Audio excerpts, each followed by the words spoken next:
Correction de l'exercice 24, page 181. On vous disait la planète Saturne, de masse 5,68 10 puissance 26 kg, possède, en plus de ses anneaux, de nombreux satellites naturels. Les plus gros sont Titan et Rhea. Ces satellites n'ont pas d'orbite circulaire. Leur distance D à Saturne varie.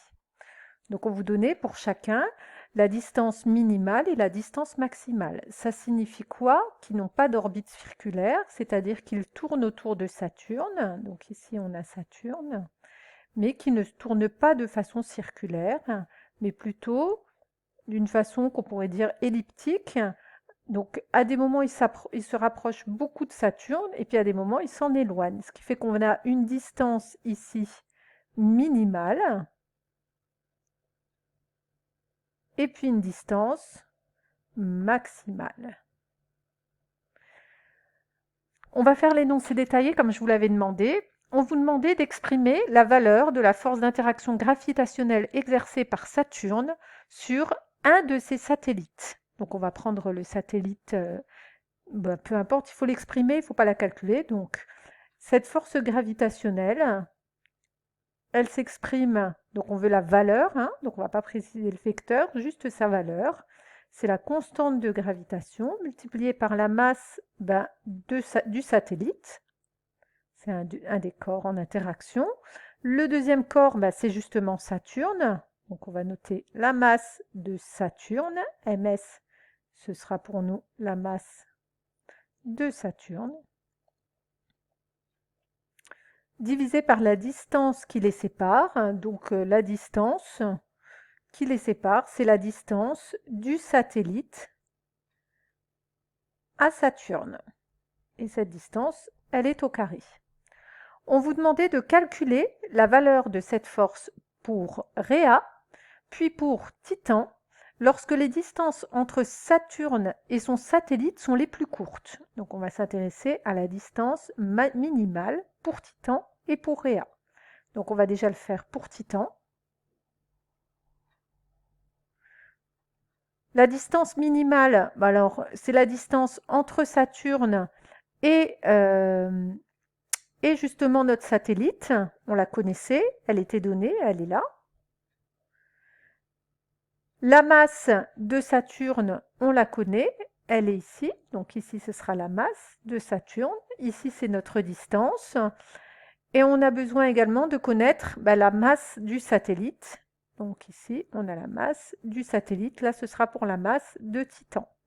Donc on peut l'exprimer. F est égal à G, qui est donné ici, 6,67 fois 10 puissance moins 11, multiplié par la masse du satellite, qui est bien exprimée en kilogrammes, donc il nous faut des kilogrammes, 1,35 10 puissance 23, multiplié par la masse de Saturne, 5,68 10 puissance 26, pareil, elle est bien en kilogrammes, divisé par la distance au carré. La distance, elle est... Alors, on n'avait pas de rayon de Saturne. La distance, on va considérer que c'est du centre de Saturne jusqu'au satellite. Donc, pour nous, la distance, elle est là. Hop, du centre de Saturne. Ce n'était pas bien précisé dans l'énoncé. Jusque-là. Et puis l'autre, la distance maximale, pareil, ce sera du centre de Saturne jusqu'à notre satellite quand il est le plus loin possible. Donc, divisé par la distance au carré, 1,19 10 puissance 6. Alors, les unités, je vois que G est en mètres. Ici, c'est des kilomètres. Donc, on ne va pas laisser en mètres. On va ramener ça... On ne va pas laisser en kilomètres, je veux dire. On va ramener ça en mètres. Donc, je rappelle que 1 km, c'est égal à 10 puissance 3 mètres. Donc là, il va falloir rajouter, on était à 10 puissance 6, il faut rajouter 10 puissance 3, ça va nous ramener à 10 puissance 9 en mètres. Donc 1,19, 10 puissance 9, et tout ça, c'est au carré. Et on trouvait 3,61 10 puissance 21 newton.